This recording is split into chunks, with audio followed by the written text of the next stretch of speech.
này có mấy phần cái băng mệt và nó được ba khắp những trên new free thử cái nó loại về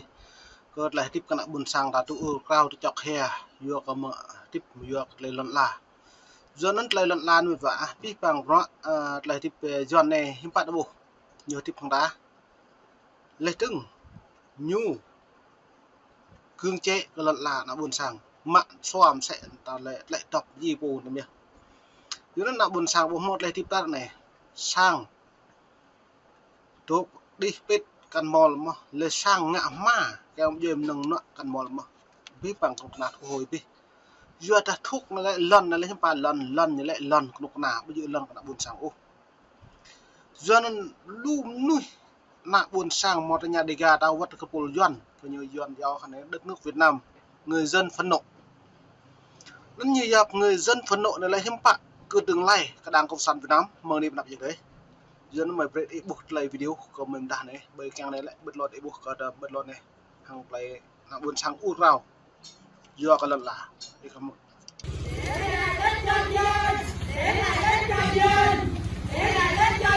rồi à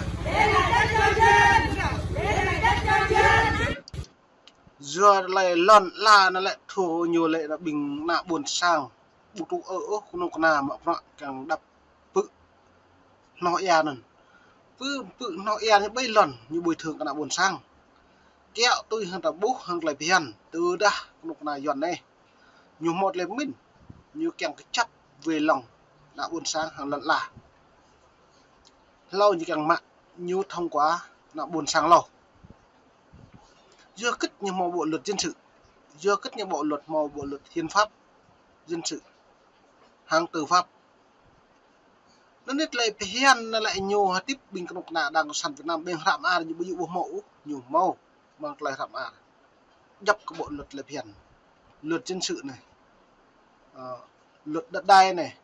nhiều không màu pip bằng xong với nhiều mạ prọ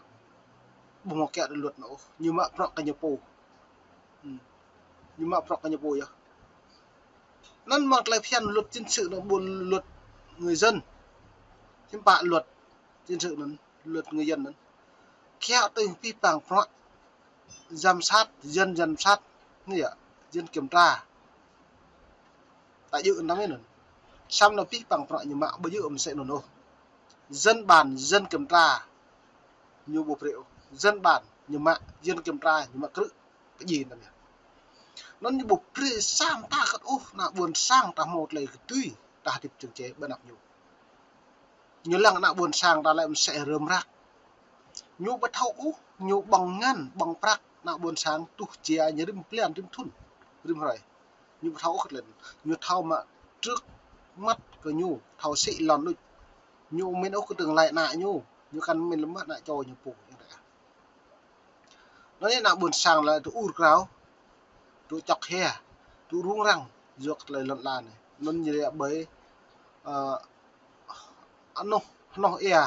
táo huyết này nạ buồn sang độ nhiều nó táo huyết nó lại chính nó lại nạ buồn sang nhung bên nó mà lên nó nó mà nhẹ mà cứ đa lên mà tư đa mà cái này thì tum tổ thôn này thì bút động luôn xăm đối với đảng cộng sản Việt Nam họ này lại nhìn nào quan tâm nhé nhiều càng là bự nó prong đi lại đi mà để mang non tùm màu tùm nghìn hộ mà xem bạc một lại thì cứ đưa ra nhiều màu nhớ nhiều hộp đã buôn sang lầu hàng lại dự kể cả những cái nhà đã buôn sang ô tiền ăn buôn sang búa đạp bộ bên nun đã buôn sang lên đấy chùa đạp bộ đạp hiếm bạn lại nhiều không bồi thường thiệt hại người dân tôi lần có một sao này phải lần con một sao đúng không lên nục sang cứ không ép nục sang còn mất được cái độ xong rồi này những ăn mổ cương chế tâm như vậy đi thâu đấy bộ hẹp dần cương chế nó kể cả ít rơi hoặc bố rơi nhưng không mãi ít buổi từng như lệ trong nhiều có quyền nhiều mạng cứ trong ít cái gì đây là luật cộng sản như giờ cương chế đất đai nó mà vậy mượn là buồn sang nó u vào này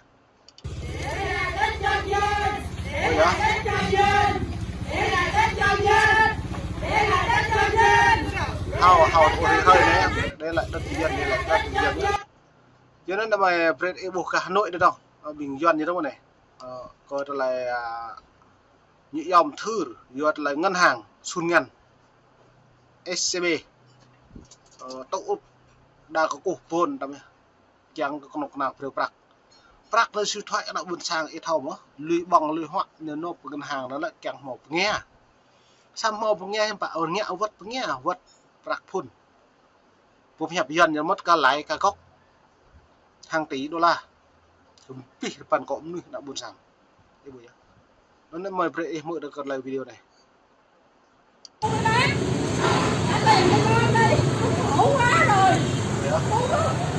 khổ quá rồi muốn không khổ quá rồi mày thì có nên muốn không nó tiền cho con muốn cô với bác nó này boleh kat lại nak buôn sang Ukraine khổ quá rồi nhiều ngân hàng lừa đảo khổ quá rồi muốn không khổ quá rồi mày thì có nên muốn không nó tiền cho con muốn cô với bác ya mời ta mời pre ibu mit và đã đi buôn sang hàng lại nak buôn sang cái nhú hàng rung rang vô kat lại prak vắt cái nak buôn sang ta lại chỉnh chơi được nào đó lại vô kat lại lần là nên là tiếp cái ta là đây bộ màu là nục nòa đập nàng san ta lực là tiếp ta hàng dọn này hàng lại như ngạ nak buôn sang ta này luôn ta hàng ta bu từ đã bố rung rang từ đã bố khi lúc cái nhú như bạn nak buôn sang ta chơi đấy này lại bu hơn lại video này đang là câu cứu lãnh đạo của đảng nhà nước cho ngừng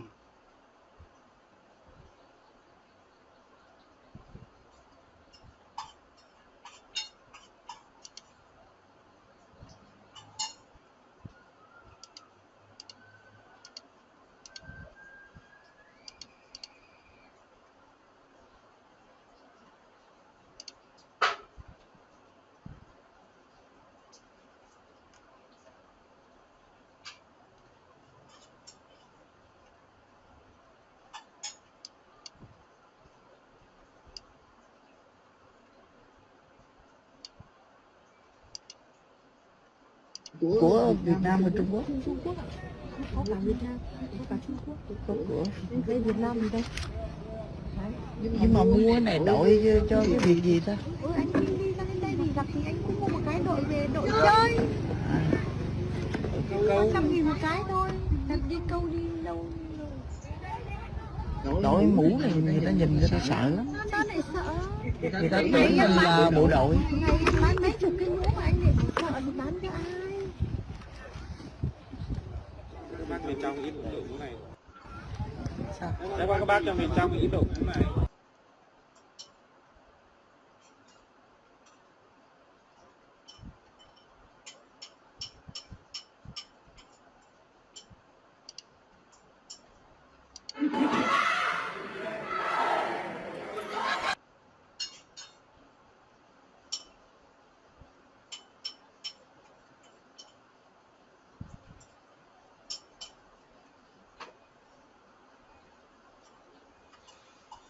dân chạy nôm được và ta bổ lùm ta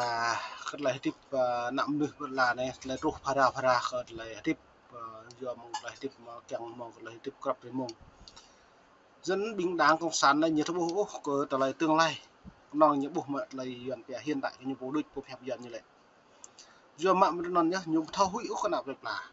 nhiều thao men úc bạc những bằng quạt làm xong ao như chuột quạt làm bạc lên rồi những giao tiền lương là nhà nước từ đâu mà có lương chính từ bàn tay người dân xong đó lại này em bạn nhiều lăng mắc lại nữa như thao mà lương đấy chứ lương mong bạn được kiện lương công chức nữa cứ như nó mãi lần là buồn sang nhập gì hay là buồn sang bây lần có nhiều thịt mau mà bạc là buồn sang tu không nhiều đồng ít lăng nuôi người thành phố thị trấn như đồng thuế một đầu người đông cứ cho trung bình là 50.000 một đầu người một tháng